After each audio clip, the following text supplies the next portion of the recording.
Hello viewers, channel এবং পেজের নতুন আরেকটি ডগ ভিডিও নিয়ে আপনাদের মাঝে হাজির হয়েছি সরাসরি ডকের থেকে। আর এখন আমার সামনে যে নৌযানটিকে দেখতে পাচ্ছেন এমবি জাহিদ 4। আর নৌযানটি ঢাকা ঘোষাঘাট রোডে বেশ কিছু বছর সুনামের সাহিত্য সার্ভিস দেওয়ার পর বর্তমানে কিন্তু নৌযানটিকে ডকে উঠানো হয়েছিল। এ নিয়ে আমরা আরও একটি ভিডিও প্রকাশ করেছিলাম যখন নৌযানটিকে ডকে উঠানো হয়েছিল তখন জানিয়েছিলাম তখনকার আনুষঙ্গিক কাজ সম্পর্কে। তো ইতিমধ্যে নৌযানটি কিন্তু মোটামুটি অনেকটাই কাজে পরিবর্তন আনা হয়েছে দেখতেই পাচ্ছেন। সবগুলো কাজের মধ্যে দেখতে পাচ্ছেন সাইডে যে আলনিটি পরিবর্তন করার প্রয়োজন কথা ছিল সেই আলনিটি কিন্তু কেটে ইতিমধ্যে লেবেল করা হয়েছে এবং হয়তো পাশে আরও সুন্দরভাবে আলনিটি তৈরি করা হবে। অর্থাৎ আগে নৌকার আদলে যে আলনিটি ছিল সেটি পরিবর্তন করে এখন একেবারে সমান্তরাল করা হবে। জাহিদ 4-এর কিন্তু সবচেয়ে বড় একটি সমস্যা ছিল, সেটা হচ্ছে হাইটটা অনেক কম ছিল, যার জন্য হয়তো বা মানুষ ভিতরে দাঁড়ানোটা অনেকটাই সমস্যা ছিল। আর সেটার দিক বিবেচনা করে কিন্তু নৌযানটি দিকে অনেকটাই হাইট বাড়ানো হয়েছে দেখতেই পাচ্ছেন। দ্বিতীয় তলা এবং তৃতীয় তলা কেটে কিন্তু অনেকটা হাইট বাড়ানো হয়েছে ইতিমধ্যে। আর সামনের আলনি পুরোপুরি কেটে কিন্তু নতুন প্লেট বসানো হয়েছে নৌযানটিতে।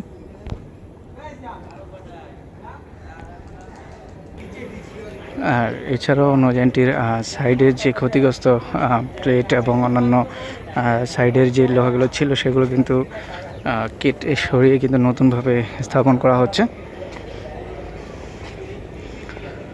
এবং নৌযানটির সবচেয়ে বড় বিষয় হচ্ছে পুরো ডেকোরেশনটাই কিন্তু নৌযানটির পরিবর্তন করা হবে। অর্থাৎ ক্ষতিগ্রস্ত প্লেট এবং পরিবর্তন করে নতুনভাবে রং করা এবং ভিতরে যে ডেকোরেশন সম্পূর্ণ কিছু পরিবর্তন করবে নৌযানটির।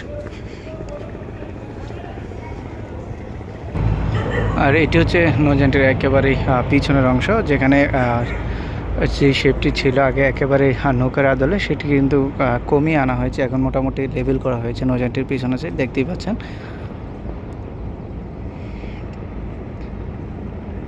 আর এখানে যেগুলো দেখতে পাচ্ছেন সেগুলো কিন্তু এটা প্রপেলারের অংশ, এখানেও কিন্তু অনেকটা কাজ করানো হয়েছে ইতিমধ্যে।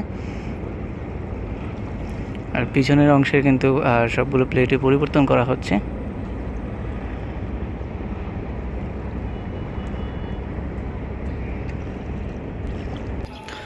তো আশা করা যায় জাহিদ 3 কিন্তু বেশ বড়সড় পরিবর্তন নিয়ে কিন্তু নতুনভাবে সাজিয়ে তারপর সার্ভিসে আসবে। এই নৌযানটি অনেক পুরনো অপারেটর হওয়া সত্ত্বেও কিন্তু নতুনভাবে বর্তমান যুগের সাথে তাল মিলিয়ে কিন্তু সকল পরিবর্তন করে কিন্তু খুব নান্দনিক ডিজাইন নিয়ে কিন্তু যুক্ত হবে সার্ভিসে, এই আশাই করা যাচ্ছে। তো নৌযানটি সার্ভিসে আসার জন্য রইল শুভকামনা। তো নৌযানটি যখন সার্ভিসে আসবে আমরা চেষ্টা করবো আপনাদের মাধ্যমে সম্পূর্ণ আরেকটি ভিডিওর মাধ্যমে জানিয়ে দেওয়ার জন্য। তো দেখা হবে নতুন কোনো ভিডিও নিয়ে, সে পর্যন্ত সবাই ভালো থাকুন, সুস্থ থাকুন, খোদা হাফেজ।